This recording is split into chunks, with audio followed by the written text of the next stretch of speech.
ಸರಿ ಉಂಟಾ?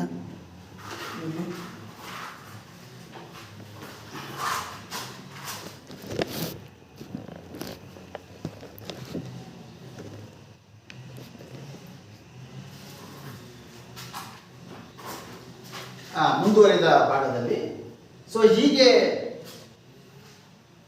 25ರಿಂದ 40,000 ಜನಸಂಖ್ಯೆಗೆ ಸದಸ್ಯರ ಆಯ್ಕೆಯಾಗಿ ಉತ್ತರ ಕನ್ನಡ, ಚಿಕ್ಕಮಗಳೂರು, ಕೊಡಗು ಜಿಲ್ಲೆಯಲ್ಲಿ 30ರಿಂದ 18,000 ಜನಸಂಖ್ಯೆ ಒಳಗೆ ಆಯ್ಕೆಯಾದಂತಹ ಸದಸ್ಯರು ರಚನೆ ಮಾಡಿಕೊಂಡಂತಹ ಸಮಯದಲ್ಲಿ ಅದರಲ್ಲಿ ಒಬ್ಬ ಅಧ್ಯಕ್ಷನನ್ನು ಆಯ್ಕೆ ಮಾಡ್ಕೋತಾರೆ, ತಮ್ಮ ನಾಯಕನನ್ನು ಆಯ್ಕೆ ಮಾಡ್ಕೋತಾರೆ. ಆ ನಾಯಕನೇ ಜಿಲ್ಲಾ ಪಂಚಾಯತಿ ಅಧ್ಯಕ್ಷನಾಗ್ತಾನೆ. ಇಡೀ ಜಿಲ್ಲೆಯ ಪಂಚಾಯಿತಿಗಳ ಇಡೀ ವ್ಯಾಪ್ತಿ ಅಥವಾ ಪಂಚಾಯಿತಿ ವ್ಯಾಪ್ತಿಯ ಅಧಿಕಾರ ಅವನಲ್ಲಿ ಇರುತ್ತೆ. ನಿಯಂತ್ರಿಸ್ತಕ್ಕಂಥ, ಡ್ಯೂಟಿ ಮಾಡ್ತಕ್ಕಂಥ ಜವಾಬ್ದಾರಿ ಅವನಿಗೆ ಇರುತ್ತೆ. ಅವನು ನಾಯಕನಾಗಿ ಆಯ್ಕೆ ಆಗ್ತಾನೆ. ನಂತರ ಅದರ ಒಳಗೆ, ಸಭೆಯ ಒಳಗೆ ಅಥವಾ ಆ ಪಂಚಾಯಿತಿ ಒಳಗೆ ಯಾರ್ಯಾರು ಇರ್ತಾರೆ ಅನ್ನೋದಾದರೆ, ನಮಗೆ ಲೋಕಸಭೆಯ ಸದಸ್ಯರು ಇರ್ತಾರೆ.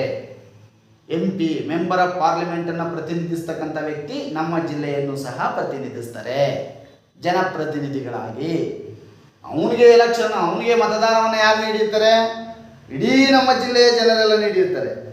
ನಮ್ಮ ಜಿಲ್ಲೆಯೊಳಗಿರುವ 25ರಿಂದ 40,000 ಜನ ಮಾತ್ರ ಒಬ್ಬ ಜಿಲ್ಲಾ ಪಂಚಾಯತಿ ಸದಸ್ಯನಿಗೆ.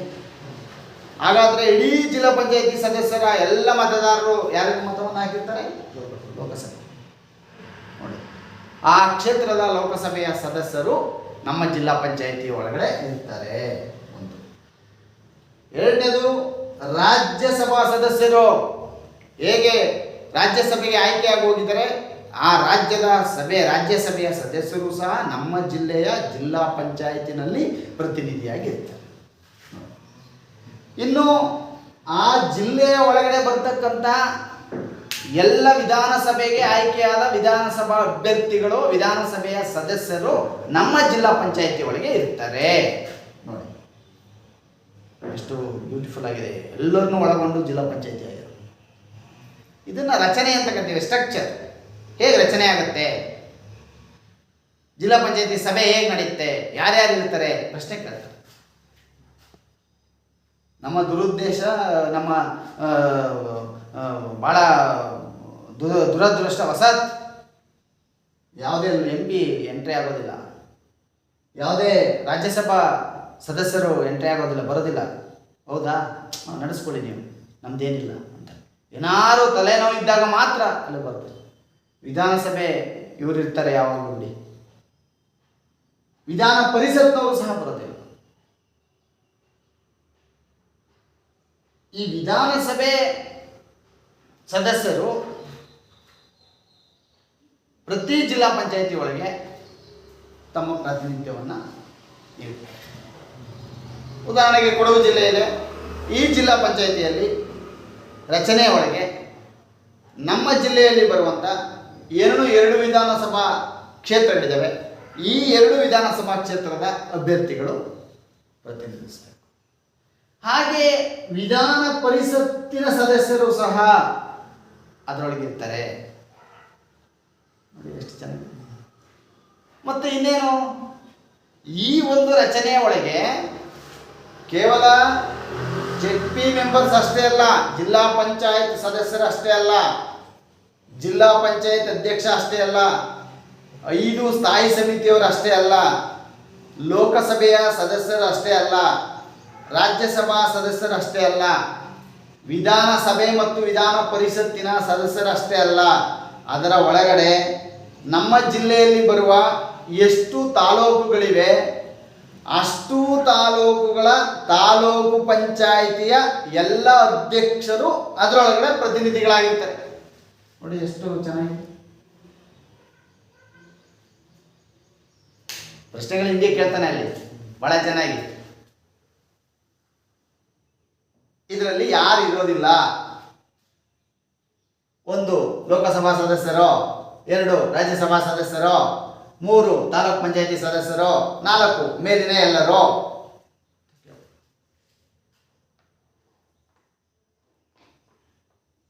ಅಥವಾ ಜಿಲ್ಲಾ ಪಂಚಾಯತ್ ಈ ಕೆಳಗಿನ ಯಾರನ್ನು ಒಳಗೊಂಡಿರುತ್ತದೆ? ವಿಶೇಷವಾಗಿ ಕೇಳೋದು. ನಿನ್ನೆ ಯಾವುದೋ ಒಂದು ಕ್ವಶನ್ ಕೇಳಿದ್ರೆ ಸರಿ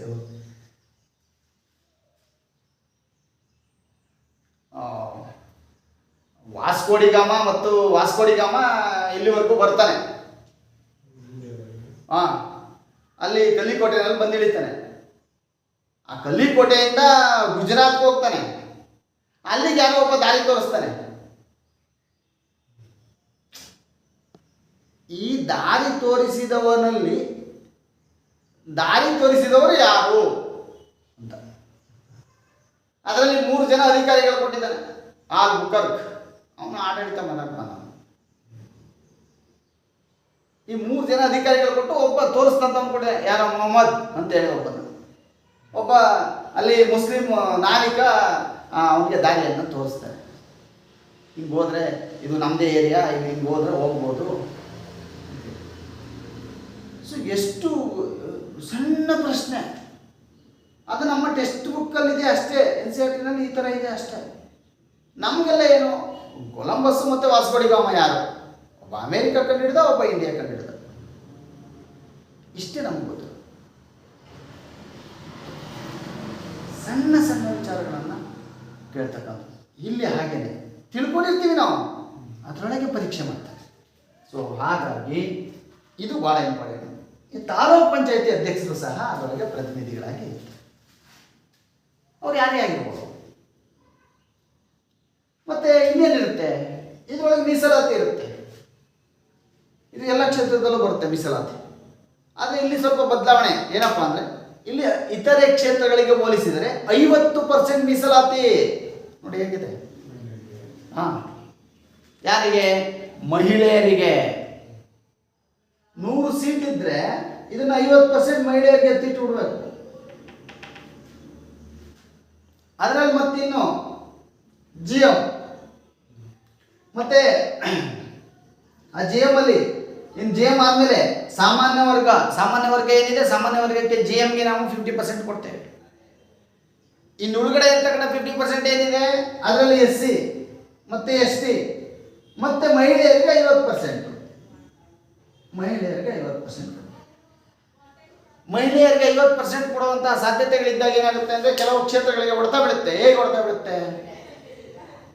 ಕೆಲವು ಸಾಮಾನ್ಯ ಕ್ಷೇತ್ರ ಇರುತ್ತೆ. ಈ ಸಾಮಾನ್ಯ ಕ್ಷೇತ್ರಕ್ಕೆ ಮಹಿಳೆ ಸ್ಪರ್ಧೆ ಮಾಡ್ಬೋದು. ಅವ್ರಿಗೆ ನೋ ಕ್ವಶನ್ ಆಫ್ ಕೆಟಗರಿ. ಸಾಮಾನ್ಯ ಕ್ಷೇತ್ರಕ್ಕೆ ಯಾರು ಸ್ಪರ್ಧೆ ಮಾಡ್ಬೋದು. ಐದರ್ SC ST ಲೇಡಿ ಯಾರು ಮಾಡ್ಬೋದು. ಮತ್ತೆ ಇದ್ರ ಜೊತೆಗೆ ಕಂಪಲ್ಸರಿ 50% ಕೊಡಬೇಕು. ಯಾರಿಗೆ? ಮಹಿಳೆಯರಿಗೆ. ಕೆಲವು ಡಾಮಿನೇಟ್ ಇರ್ತಕ್ಕಂಥ, ಕೆಲವು ಭಾಳ ತುಂಬ ಬಲಿಷ್ಠವಾಗಿರ್ತಕ್ಕಂಥ ಕ್ಷೇತ್ರದಲ್ಲಿ ಲೇಡಿ ಏನಾದ್ರು ರಾಜಕೀಯವಾಗಿ ಆಡಳಿತಾತ್ಮಕವಾಗಿದ್ದರೆ ಅಂಥವರು ಸಾಮಾನ್ಯ ಕ್ಷೇತ್ರದಲ್ಲಿ ಒಂದು 10 ಜನ ಗೆದ್ದುಬಿಟ್ರೆ ಮಹಿಳೆಯರೇ ಕಂಪಲ್ಸರಿ 50 ಮಹಿಳೆಯರು ಬರಲೇಬೇಕು. ಅಲ್ಲಿ ಮಹಿಳೆಯರೇ ನಿಂತ್ಕೊಳ್ಳೋದು. ಯಾರು ಮಹಿಳೆ ಗೆಲ್ಲಬೇಕು. ಗೆಲ್ಲಬೇಕು ಇಲ್ಲ ತಂಗಿ ಗೆಲ್ಲಬೇಕು, ನಾದಿನಿ ಗೆಲ್ಲಬೇಕು ಇಲ್ಲರೆ ಅತ್ತೆ ಗೆಲ್ಲಬೇಕು, ಸೊಸೆ ಗೆಲ್ಲಬೇಕು ಇಲ್ಲ ಅತ್ತೆ ಗೆಲ್ಲಬೇಕು. ನೋಡಿ ನಾನು ಹೇಳೋದು ಅರ್ಥ ಆಗ್ತದೆ. ಯಾರು ಒಬ್ಬರು ಮಹಿಳೆ ಬರಲೇಬೇಕು. 50 ಜನ ಮಹಿಳೆಯರು ಬರ್ತಾರೆ. ಸಾಮಾನ್ಯ ಕ್ಷೇತ್ರದಲ್ಲಿ ಮಹಿಳೆಯರು ಬಲಾಢ್ಯವಾಗಿದ್ದು ಹಲವಾರು ಕಾರಣಗಳಿಂದ ಕೆಲವು ತಮ್ಮ ಬೆಂಬಲ ನೀಡ್ತಕ್ಕಂಥ ಪಕ್ಷಗಳು ಟಿಕೆಟ್ ಕೊಡದೇ ಇದ್ದರೆ, ಅಥವಾ ಅವರ ಆಪೋಸಿಟ್ನವರು ಕೊಟ್ಟರೆ ಇವರು ಬಂಡಾಯ ಎದ್ದು ಪಕ್ಷೇತರವಾಗಿ ಬೇರೆ ಥರ ಎಲ್ಲ ನಿಂತು ಒಂದು 10 ಜನ ಗೆದ್ದು ಬಂದ್ಬಿಟ್ರೆ ಅಲ್ಲಿಗೆ 60% ಮಹಿಳೆಯರಾಗ್ತಾರೆ, 40 ಜನ ಉಳಿದವರಾಗ್ತಾರೆ. ಬೇಕಾದ್ರೆ ಈ 60 ಜನ ಸೇರಿ ತಾವೇ ಒಬ್ಬರನ್ನ ಬೇಕಾದ್ರೆ ಅಧ್ಯಕ್ಷೆಯನ್ನು ಮಾಡ್ಕೊಂಡ್ಬಿಡ್ಬೋದು. ಮಹಿಳೆಯರೆಲ್ಲ ಒಂದು ಕಡೆ ಸೇರಿಬಿಟ್ಟು ಪಕ್ಷವನ್ನು ಮರೆತು ನಾನೇ ಆಡಳಿತ ವಹಿಸರಿ ಅಂತೇಳಿ ಯಾರು ಒಬ್ಬರನ್ನ ಅಧ್ಯಕ್ಷ ಮತ್ತು ಉಪಾಧ್ಯಕ್ಷ ಮಾಡ್ಕೊಂಡು, ಆಗ ಬಂದರೆ ಏನು ಅಲ್ಲಿ ಮತ್ತೆ ಕೆಟಗರಿ ಬರುತ್ತೆ. ಎಲ್ಲಿ? ಅಲ್ಲಿ ಬರುತ್ತೆ. ಅಲ್ಲಿ ಸಾಮಾನ್ಯಕ್ಕೆ ಬರುತ್ತೋ, BCM ಬರುತ್ತೋ, SC ಬರುತ್ತೋ, ST ಬರುತ್ತೋ, ಜೆಂಟ್ಸ್ಗೆ ಬರುತ್ತೋ, ಲೇಡೀಸ್ಗೆ ಬರುತ್ತೋ, ಮಹಿಳೆಯರಿಗೆ ಅದು ಬಿಂದು, ಮೀಸಲಾತಿ ಬಿಂದು.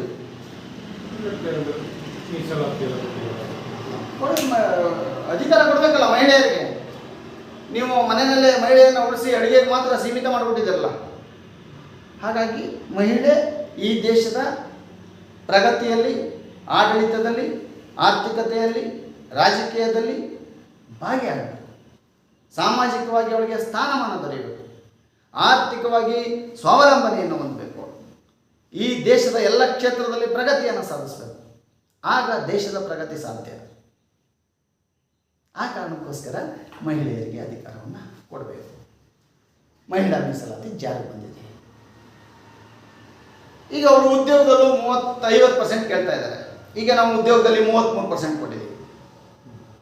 ಈಗ ಅವರು ಅದನ್ನು ಸಹ ನಮಗೆ 50% ಬೇಕು ಅಂತ ಕೇಳ್ತಾರೆ. ಯಾವುದೇ ಉದ್ಯೋಗ 100 ಉದ್ಯೋಗ ಸೃಷ್ಟಿ ಆದರೆ ಅದರಲ್ಲಿ 50 ಉದ್ಯೋಗವನ್ನು ಮಹಿಳೆಯರಿಗೆ ಮೀಸಲಿಟ್ಬಿಡಿ.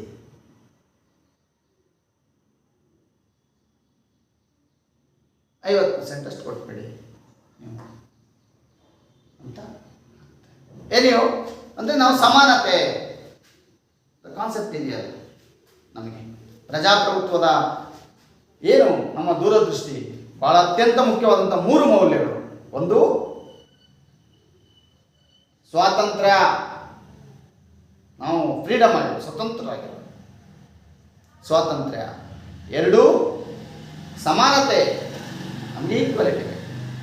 3, ಫೆಟರ್ನಿಟಿ, ಭಾತೃತ್ವ. ನಾವೆಲ್ಲ ಸಹೋದರರಂತೆ ಇರೋದು. ಹಾಗಾಗಿ ನಮ್ಗೆ ಸಮಾನತೆ, ಹಾಗಾಗಿ ನಮಗೆ ಸ್ವಾತಂತ್ರ್ಯ. ನಾವು ನೀವು ಸಹೋದರರಂತೆ ಇರ್ತೀವಿ. ಇದು 1789ರಲ್ಲಿ ನಮಗೆ ಫ್ರಾನ್ಸ್ನಲ್ಲಿ ನಡೆದಂಥ ಕ್ರಾಂತಿಯಿಂದ ಬಂದಂಥ ಒಂದು ಮೌಲ್ಯಗಳು, ವ್ಯಾಲ್ಯೂಸ್ ಆಫ್ ಡೆಮಾಕ್ರಟಿಕ್ ಸಿಸ್ಟಮ್ಸ್. ಅದು ಎಷ್ಟು ಚೆನ್ನಾಗಿ ಈ ಡೆಮಾಕ್ರಟಿಕ್ ಸಿಸ್ಟಮ್ಸನ್ನು ನಾವು ಅಪ್ಲೈ ಮಾಡಬೇಕಾಗಿದೆ, ಅದನ್ನು ಜನರಿಗೆ ತಲುಪಿಸ್ಬೇಕಾಗಿದೆ. ಅದಕ್ಕೋಸ್ಕರ ಅವರು ಈ ಥರ ಬದಲಾವಣೆಯನ್ನು, ಪರಿವರ್ತನೆಯನ್ನು ಅವರು ಕೇಳ್ತಾ ಇದ್ದಾರೆ. ಸೊ ಹೀಗೆ ಸಾಮಾನ್ಯ ವರ್ಗಕ್ಕೆ 50ರಷ್ಟು ಮೀಸಲಾತಿಯನ್ನು ಕೊಟ್ಟು, SC ಮತ್ತು STಗಳಿಗೆ 18% ಮೀಸಲಾತಿಯನ್ನು ಕೊಟ್ಟು, ಉಳಿಯ ಮಹಿಳೆಯರಿಗೆ 50% ಮೀಸಲಾತಿಯನ್ನು ಕೊಟ್ಟು ನಮ್ಮ ಜಿಲ್ಲಾ ಪಂಚಾಯತ್ ರಚನೆ ಆಗುತ್ತೆ. ಅದರ ಒಳಗಡೆ ಅಧ್ಯಕ್ಷರ ಆಯ್ಕೆ ಆಗುತ್ತೆ, ಉಪಾಧ್ಯಕ್ಷರ ಆಯ್ಕೆ ಆಗುತ್ತೆ, ಮತ್ತೆ 5 ಸ್ಥಾಯಿ ಸಮಿತಿಗಳು ರಚನೆ ಆಗ್ತವೆ. ಅವನು ಬರ್ಸಿದ್ದೀನಿ. ಆ 5 ಸ್ಥಾಯಿ ಸಮಿತಿಗಳೊಳಗೆ 7 ಜನ ಸದಸ್ಯರಿರ್ತಾರೆ. ಇದೆಲ್ಲವೂ ಪಂಚಾಯತಿ ಒಳಗೆ ಏನು ಹೇಳಿದೆ ಅದೆಲ್ಲ ಅಲ್ಲೂ ಅಪ್ಲೈ ಆಗುತ್ತೆ, ಸ್ವಲ್ಪ ಅಪ್ಗ್ರೇಡ್ ಅಷ್ಟೇ. ಆ 7 ಜನ ಸದಸ್ಯರು ಒಂದು ಸ್ಥಾಯಿ ಸಮಿತಿ ಒಳಗಡೆ ಮಾತ್ರ ಸದಸ್ಯರಾಗಿರ್ಬೇಕು. ಬೇರೆ ಬೇರೆ ಸ್ಥಾಯಿ ಸಮಿತಿಗಳಲ್ಲಿ ಸಹ ಸದಸ್ಯರಾಗಿ ಕೆಲಸ ಕೊಡಬಾರ್ದು. ಆಯ್ತಲ್ಲ, ನಾನು ಹೇಳಿದೆ. ಈಗ ಒಂದು ಸಾಮಾಜಿಕ ನ್ಯಾಯ ಸ್ಥಾಯಿ ಸಮಿತಿನಲ್ಲಿ ಅವರು ಸದಸ್ಯರಾಗಿದ್ದರೆ ಇಲ್ಲಿ ಯೋಜನೆಗೆ ಬರಬಾರ್ದು. ಅವರು ಯೋಜನೆ ಹಣಕಾಸಿನಲ್ಲಿ ಇದ್ದರೆ ಸಾಮಾಜಿಕ ನ್ಯಾಯಕ್ಕೆ ಬರಬಾರ್ದು. ಹೀಗೆ ಹೀಗೆ ಸ್ಥಾಯಿ ಸಮಿತಿ ರಚನೆ ಆಗುತ್ತೆ. 7 ಜನ ಸದಸ್ಯರನ್ನು ಒಳಗೊಂಡು ಸ್ಥಾಯಿ ಸಮಿತಿ ಅಧ್ಯಕ್ಷರನ್ನು ಆಯ್ಕೆ ಮಾಡಿಕೊಂಡು ಇರ್ತಕ್ಕಂಥ ಜಿಲ್ಲೆಯ ಒಳಗಡೆ ಇರ್ತಕ್ಕಂಥ ಜಿಲ್ಲಾ ಪಂಚಾಯತ್ ಸದಸ್ಯರನ್ನು ಒಳಗೊಂಡು, ಲೋಕಸಭಾ ಸದಸ್ಯರನ್ನು ಒಳಗೊಂಡು, ರಾಜ್ಯಸಭಾ ಸದಸ್ಯರನ್ನು, ವಿಧಾನಸಭೆ ವಿಧಾನ ಪರಿಷತ್ತಿನ ಸದಸ್ಯರನ್ನು ಮತ್ತು ವಿಶೇಷವಾಗಿ ಎಲ್ಲ ತಾಲೂಕು ಪಂಚಾಯತಿ ಅಧ್ಯಕ್ಷರನ್ನು ಒಳಗೊಂಡು ರಚನೆಯಾಗಿ ತನ್ನ ಕರ್ತವ್ಯಗಳನ್ನು, ಡ್ಯೂಟೀಸನ್ನು ಮಾಡೋದಕ್ಕೆ ಒಂದು ಜಿಲ್ಲಾ ಪಂಚಾಯತ್ ರಚನೆ. ಹೀಗೆ ಜಿಲ್ಲಾ ಪಂಚಾಯತ್. ಇನ್ನು ನಿಮಗೆ ಗೊತ್ತಿದೆ ಜಿಲ್ಲಾ ಪಂಚಾಯತ್ ಕಾರ್ಯಗಳೇನು ಅಂದರೆ ಯಥಾಸ್ಥಿತಿ. ಈಗಾಗಲೇ ಏನೇನು ಮಾಡಿದ್ದೀವಿ ಅದೆಲ್ಲ, ಸಭೆಯನ್ನು ನಡೆಸೋದು, ಕಲಾಪಗಳು ನಡೆಸೋದು, ಸದಸ್ಯರಿಗೆ ಮಾಹಿತಿ ಕೊಡೋದು, ಅದೆಲ್ಲ ನಿಮಗೆ ಗೊತ್ತಿದೆ, ಬರ್ಸಿದ್ದೀವಿ. ಸೊ ಹೀಗೆ ಅದು. ಇನ್ನು ಬಹಳ ಮುಖ್ಯವಾಗಿ ನಾವು ಜಿಲ್ಲಾ ಪಂಚಾಯತ್ ವಿಚಾರ ಬಿಡುವ, ತಾಲೂಕು ಪಂಚಾಯತಿ ವಿಚಾರ ಬಿಡುವ, ಗ್ರಾಮ ಪಂಚಾಯತಿ ಬರುವ. ಗ್ರಾಮ ಪಂಚಾಯತಿಯಲ್ಲಿ ಗ್ರಾಮ ಪಂಚಾಯತಿ ಸದಸ್ಯನ ಆಯ್ಕೆಯ ವಿಧಾನ ಹೇಗಾಗುತ್ತೆ? ಮತ್ತು ಆತನಿಗೆ ಚುನಾವಣೆಗೆ ನಿಲ್ಲಬೇಕಾದ್ರೆ ಏನೇನು ಅರ್ಹತೆಗಳಿರಬೇಕು. ಅವನು ಚುನಾವಣೆಯಲ್ಲಿ ಗೆದ್ದು ಬಂದ ಮೇಲೆ ಅವನ ಕರ್ತವ್ಯಗಳೇನು? ನಾವಾಗಲೇ ಅಧ್ಯಕ್ಷರ ಕರ್ತವ್ಯ ಮಾತ್ರ ಹೇಳಿದ್ದೀವಿ. ನಮಗೆ ಬೇಕಾಗಿರೋದು ಸದಸ್ಯನ ಕರ್ತವ್ಯಗಳು. ಅವನು ಯಾವ ಯಾವ ಸಭೆಗಳನ್ನು ನಡೆಸಬೇಕು, ಯಾವ ಸಭೆಯಲ್ಲಿ ಭಾಗಿಯಾಗಬೇಕು, ಮತ್ತೆ ಆ ಸಭೆಗಳು ಯಾವ್ಯಾವುದು, ಆ ಸಭೆಗಳಲ್ಲಿ ಆತ ಪೂರ್ಣಗೊಳಿಸೋದಕ್ಕೆ ಕೆಲಸ ಕಾರ್ಯಗಳನ್ನು ಡ್ಯೂಟೀಸನ್ನು ಮಾಡೋದಕ್ಕೆ ಏನೇನು ನಿರ್ಣಯಗಳನ್ನು ಮಾಡಬಹುದು,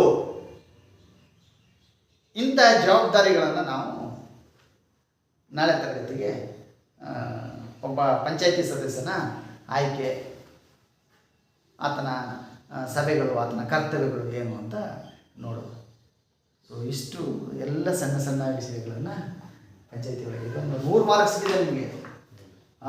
ಇದೆ, ಬರೀ ಇದೆ. 100 ಮಾರ್ಕ್ಸ್ ಇದೆ. ಬಿಡಬಾರ್ದು ನೀವು, ಇದರಲ್ಲಿ ಒಂದು ಬಿಡಬಾರ್ದು.